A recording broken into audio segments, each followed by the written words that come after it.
Gente, chegamos à nossa sexta-feira, dia 9 de outubro. Estamos mais uma vez aqui, né? Encerrando mais uma semana de aula. E antes de iniciarmos a aula, eu queria falar para vocês, acredito que vocês até já devem saber, né? Vou só reforçar que segunda-feira não tem aula, certo? É feriado. E terça-feira também não haverá aula, tá bom? Por conta que dia 15 é o dia do professor. Então, foi facultado esse dia 13, tá certo? Que é terça-feira e não haverá aula, nem na segunda e nem na terça-feira. Mas na quarta-feira, aula normal, tá bom? Quinta-feira, aula normal. Sexta-feira, aula normal. E só então na segunda-feira do dia 19 é que haverá, é que acontecerão as provas bimestrais, tá certo? Então foi adiado um pouquinho, uma semana. E dia 19 terão aí, né, iniciarão aí as provas bimestrais de vocês, tá certo? Mas vamos lá, vamos iniciar a aula de hoje. Hoje nós vamos usar o livro, tá certo? Então, abram o livro de vocês aí na página 322.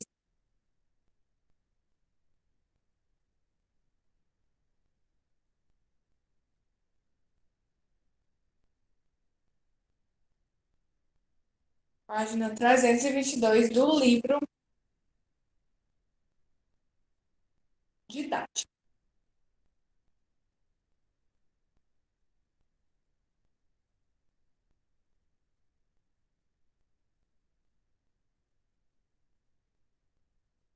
Nós estávamos estudando no capítulo 7 acerca da estrutura das palavras, ok? Nesse capítulo 8, a gente vai falar da formação, né, de palavras, dos diversos tipos de formação de palavras, ok? De onde é que as palavras se formam, como é que elas se formam, né? Que tipos de formação de palavras existem, tá? E a gente vai falar sobre isso neste capítulo, tá bom? Então, vamos lá, página 322, principais processos de formação de palavras. Vamos lá. Como qualquer outra língua natural, a língua portuguesa passa por um processo constante de mudanças. Essas transformações são determinadas pela sociedade. Se ela muda, a língua também muda. Assim, ambas estão em constante diálogo, ou seja, sociedade e língua, né? Se a gente parar um pouquinho para perceber, a língua realmente, gente, ela sempre está em movimento. Por exemplo, se a gente pegar, né, algumas expressões que eram usadas antigamente e hoje estão totalmente em desuso, né? E assim a língua vai mudando. Por exemplo, a expressão como você está, né?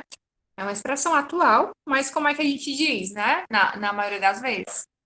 Como é que tá, como você tá, né? Se for em rede social, é tudo abreviado, né? Mas falando da parte realmente oral, né? A gente tende a resumir as expressões, né? Aí vamos lá. Isso fica bastante claro quando pensamos em palavras como internet, tablet, smartphone, etc. Elas não existiam até o instante em que o surgimento desses objetos criou a necessidade de um nome para cada um deles.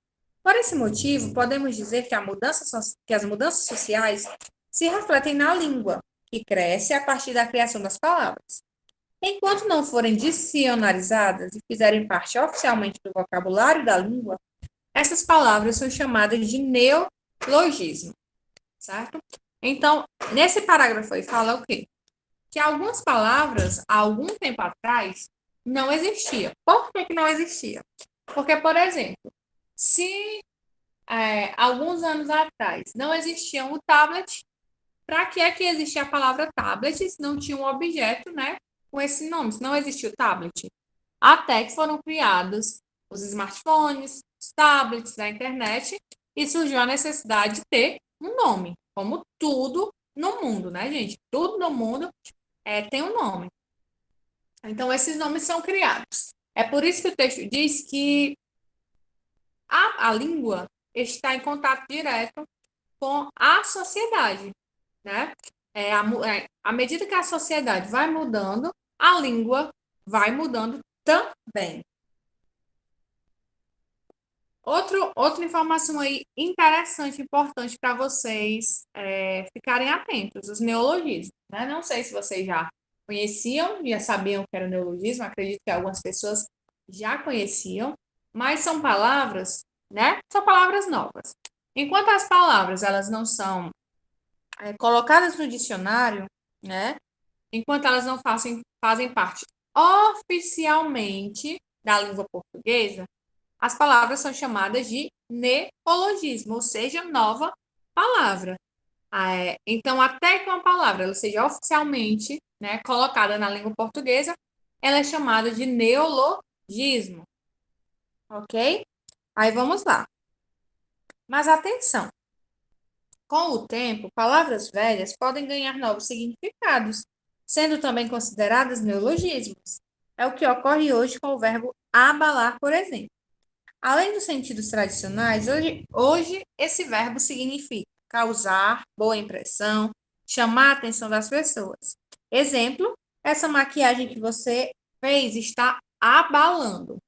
Hoje em dia, né, é muito comum as pessoas usarem palavras com esses tipos de sentido, né? Por exemplo, se você está com a sua com uma amiga, aí, antes tinha mais ainda força essa palavra abalar, né? Hoje em dia a pessoa diz assim, está com uma amiga, aí a amiga faz uma maquiagem ou usa uma roupa legal, aí o que é que as pessoas dizem? Ah, essa roupa está abalando. Ah, você está abalando. Ou seja, esse verbo abalar ganhou um novo sentido, né, com o passar do tempo. Ele ainda tem o sentido dele tradicional, mas as pessoas acabaram que pegando essa palavra com outros fins, né, outros significados. Ah, mulher, hoje você está abalando, né? Antigamente essa palavra abalar não tinha esse significado. Então, quando acontece isso com alguma palavra, né? A palavra, mesmo que ela já exista há muito tempo, se ela ganhou um significado novo, a gente também chama a palavra de neologismo. Vamos pensar aí, vocês conhecem alguma palavra, gente, que hoje em dia está na moda usar?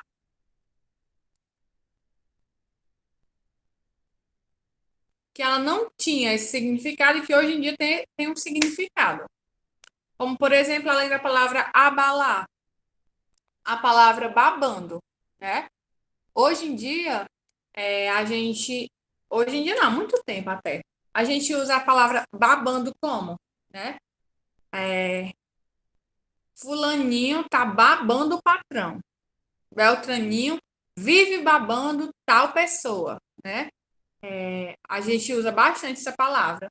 Babado, né? O babado é o babado de vestido. Hoje em dia, né? O babado antigamente tinha significado uma saia de babados, né? Hoje em dia, não. Há muito tempo até também essa palavra a gente usa. Verdade, Sara.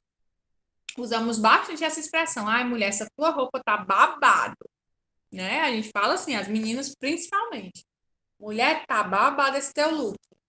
Então, a palavra babado ganhou um novo significado com o passar do tempo. É um neologismo, né? Hoje em dia nós já estamos acostumadas. E parece assim que hoje as pessoas gostam, né, de fazer isso com as palavras, pegar uma palavra e transformar, vamos dizer assim, em expressões, em gírias. As pessoas fazem bastante isso e acaba que vai pegando, né? Uma pessoa começa a falar e a outra acha legal e começa a usar também, e a palavra acaba ganhando aí um sentido diferente daquele sentido original. Então, se surge uma palavra nova, ou se uma palavra velha se torna uma palavra com um novo significado, a gente chama tanto um quanto o outro caso de Neologismo, nova palavra, né? Novo sentido para a palavra. Aí vamos lá. Além dos sentidos tradicionais. Não, exemplo, essa maquiagem que você está usando, né? Que você fez, está babada.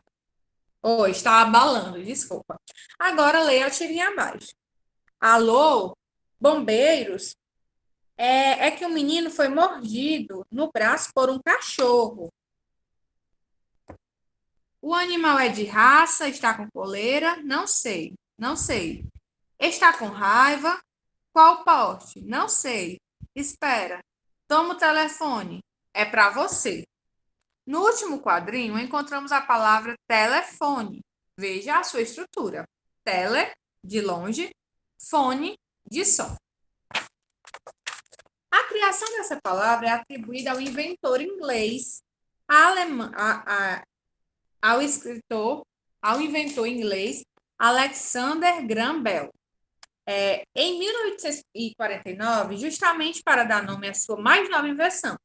Como por meio do seu invento, ele conseguiu transmitir de longe, tele, o som da sua voz, fone. Essa palavra foi bastante adequada para suprir a necessidade de dar o nome a um objeto que até então não existia. As invenções e as ideias são grandes motivadoras para a formação de novas palavras. É por isso, gente, quando a gente diz assim, a criação de palavras, a língua está totalmente ligada com a sociedade, nesse sentido. Se a sociedade está evoluindo, né, está criando novo objeto, a língua também vai evoluir. Porque se eu crio, por exemplo, uma coisa que não existia antes, como foi aí o caso do telefone, né? Que foi criado por Graham Bell. Se naquela época não existia telefone, o Graham Bell inventou o telefone. Então, aquele objeto precisava de um nome. E o interessante das palavras é que as palavras, né? Eu não olho para tal objeto, não foi assim que as coisas foram inventadas, né? Tal objeto, isso tem cara de tal coisa. Não. Eles sempre usam formações de outra palavra, né? O telefone significa som, longe e som, né? Um som de longe. Aí formou aí a palavra telefone. É bem interessante isso. É importante que, uma vez formada uma palavra, é preciso que ela seja usada pelas pessoas, que passam a empregá-la cada vez mais naturalmente. Com o tempo, ela tende a se cristalizar e então deixa de ser um neologismo. Então, com o passar do tempo, as pessoas vão se acostumando com aquela palavra vira uma palavra oficialmente da nossa língua, e então a palavra passa a ser uma palavra do nosso dicionário, e deixa de ser um neologismo, né? Neo significa novo. Se uma coisa, todo mundo já se acostumou a falar, se acostumou a usar aquela palavra, a palavra já está no nosso dicionário, não tem mais por que ela ser chamada de nova, né?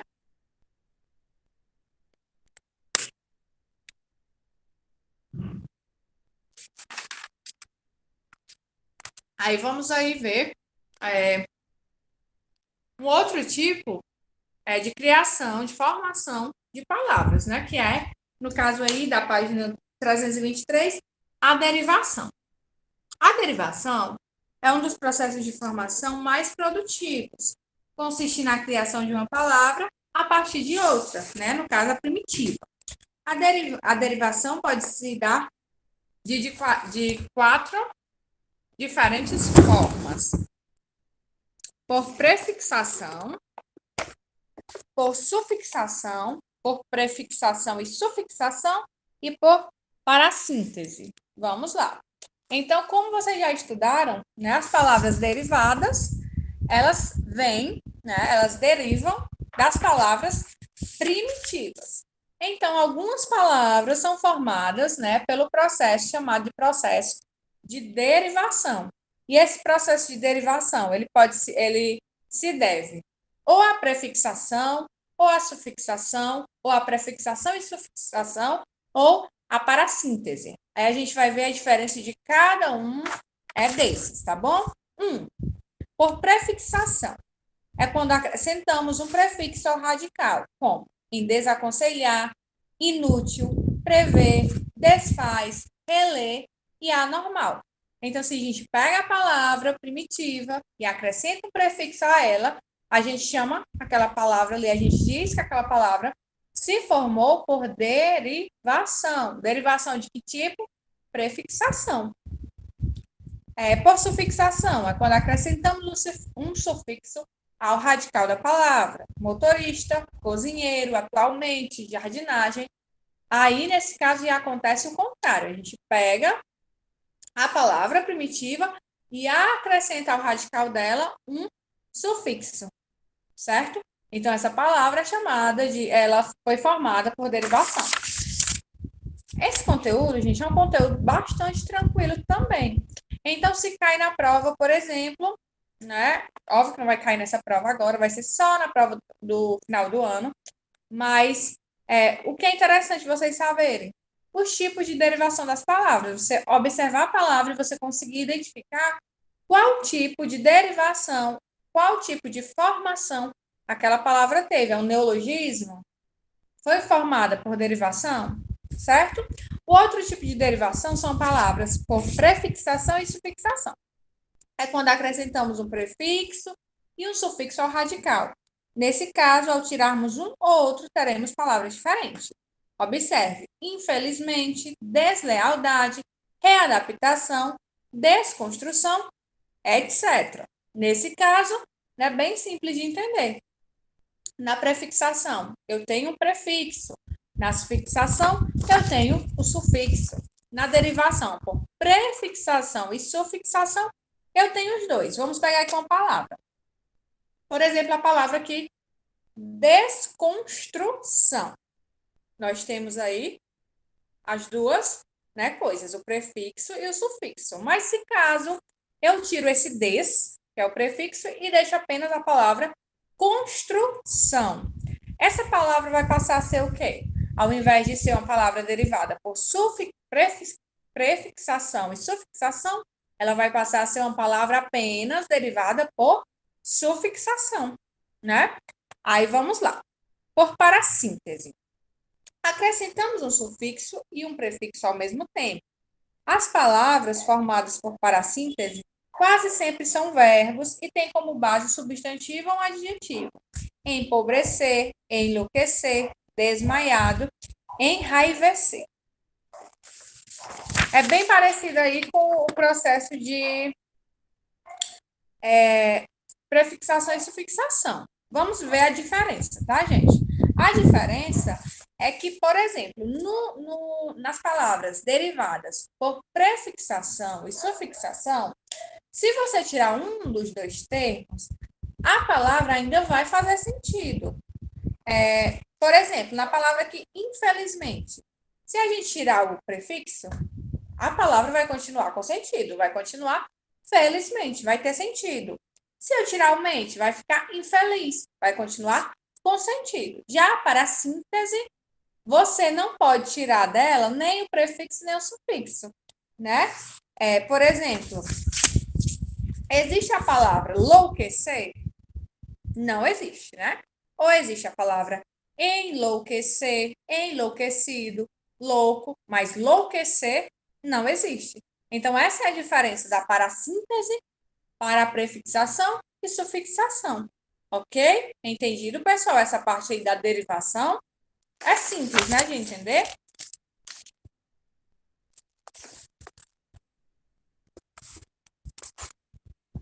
Aí vamos lá. Observe que nas palavras formadas por derivação parassintética, o prefixo e o sufixo são adicionados ao radical simultaneamente. Por isso, a palavra despedaçar, despedaço mais a, é formada por parassíntese. Não existe o verbo pedaçar. Foi o que eu acabei de explicar para vocês, tá certo? Além dessas quatro principais possibilidades, a tradição gramatical normalmente identifica mais duas formas de derivação. Derivação por regressão, quando substituímos a terminação de um verbo, AR, AR e R, pelas vogais temáticas, A, O ou E, para criar substantivos. Os chamados substantivos desverbais ou pós-verbais. Observe: pular, pulo, combater, combate, chorar, choro, pescar, pesca, né? Nesse caso aí, o que foi que aconteceu? Os verbos, né, perderam aí a sua terminação e viraram substantivos, né? Por exemplo, a pesca. Pesca não é um verbo, é um substantivo. Ou seja, o verbo pescar perdeu a sua terminação e virou um substantivo. Ok, gente? Alguma dúvida em relação a isso?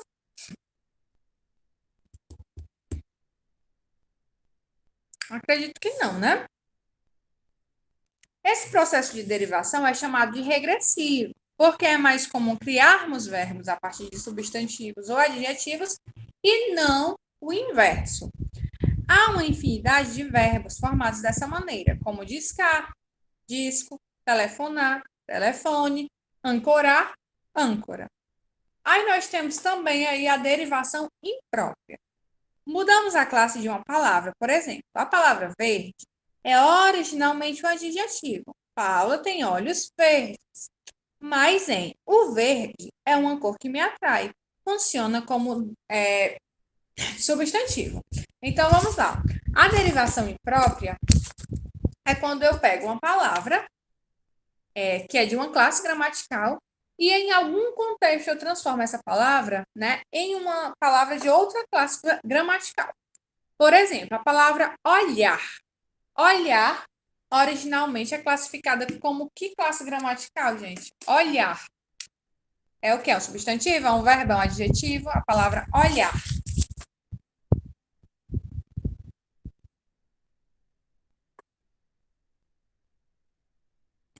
Correto, Sara. Mas se no caso, em uma frase, eu digo assim: o olhar dele é lindo. A palavra olhar continua aí nessa frase a ser um verbo quando eu digo assim: o olhar dele é lindo. Nesse caso, a palavra olhar virou o quê? Virou uma outra, pertence agora a uma outra classe gramatical. Ao invés de ser um verbo, passou a ser o quê? O olhar dele é lindo. E aí?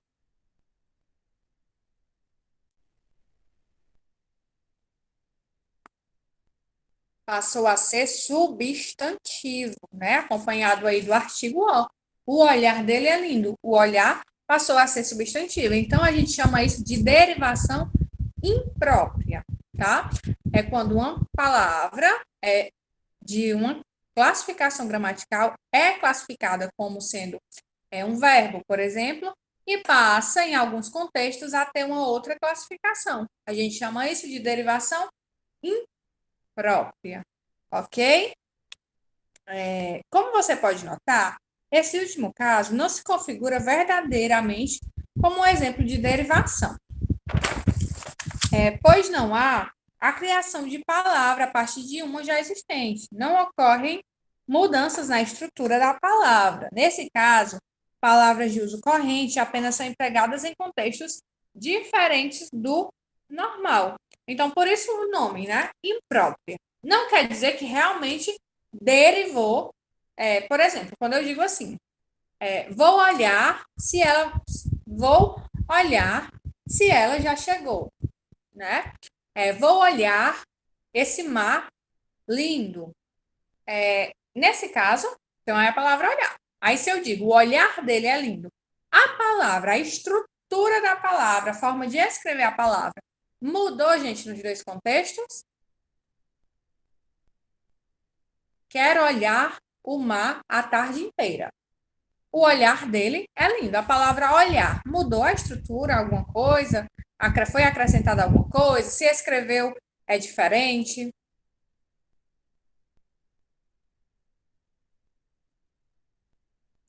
Não, né, gente? Na estrutura não mudou nada. Mudou aonde? Na significação, na classificação. Em uma frase, eu classificaria como verbo, na outra frase, classificaria como substantivo. Mudaria, né, o sentido.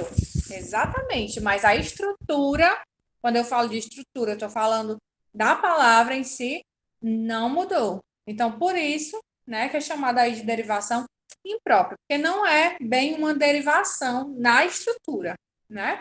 Ela só muda aí de classificação. Então, esses são os exemplos, certo, de formação de palavra por derivação. Então, a gente viu que existem os neologismos e a gente viu agora que existem palavras que são formadas através da derivação. Outro tipo, né, de formação de palavras, a composição. Vamos ver agora. Composição é o processo pelo qual formamos palavras a partir da associação de duas ou mais palavras ou radicais. Essa junção pode ocorrer de duas maneiras: justaposição ou aglutinação. Vamos ver aí o por justaposição. Unimos duas ou mais palavras ou radicais sem alterar sua estrutura. Exemplo: conta corrente, lava, louça, amor, perfeito, passa tempo, gira, sol, televisão. Então, a gente fez o que nessas palavras? Como foi que a gente fez aí essa palavra? Por exemplo, a palavra girassol.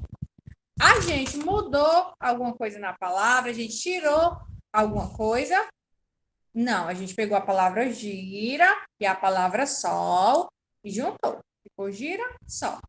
Conta corrente, a mesma coisa. Conta corrente. Duas palavras, né? Que agora significam a mesma coisa, mas são aí duas palavras.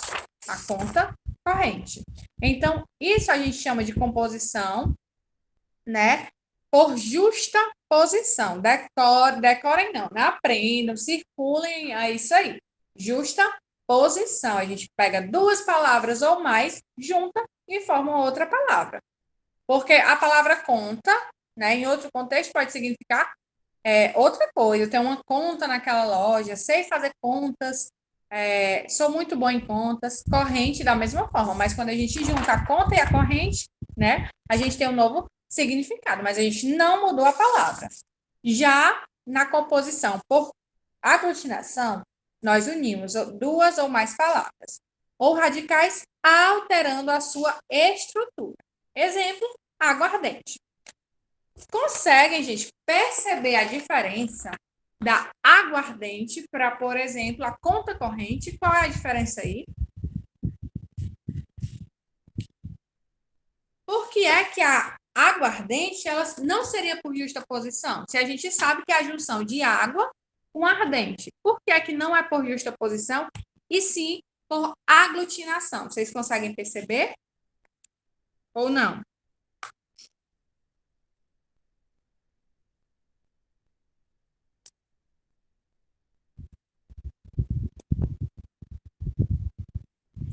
Porque no caso aí da água ardente, a gente não tem água ardente. Se a gente parar para prestar atenção na palavra, realmente ela foi aglutinada, aguardente. Não tem água ardente, né? Separado, fica a água e o ardente perdeu o ar, porque deveria ser assim. Claro que o exemplo que eu vou colocar aqui, tá, gente? Não existe. É só para vocês entenderem. Claro que não se escreve assim, tá?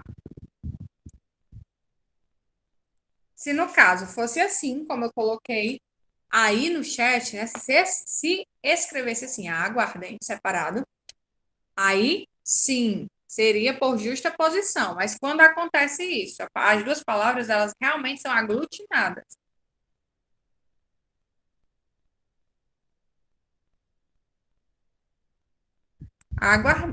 Aguardente. Olhem aí como foi aglutinada. O ardente, né? Perdeu o A. Ao invés de ter dois, né? De ter o A do água e o A do ardente, foi aglutinado e virou aguardente. Conseguem entender aí, gente, a diferença da justa posição e da aglutinação? Ou não? Aí tem outros exemplos aí, né? O embora, em boa hora, planalto, plano alto. E aí, alguma dúvida a respeito aí dessa formação de palavras? Ou não? Tudo tranquilo até aqui?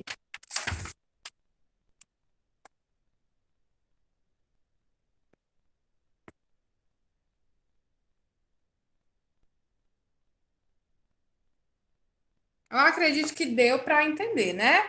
Por derivação, por composição. A gente vai fazer atividades sobre isso, nós vamos ainda estudar sobre isso, mas acredito que é um conteúdo bem tranquilo, que dá para vocês entenderem assim, a maioria entender assim de boa.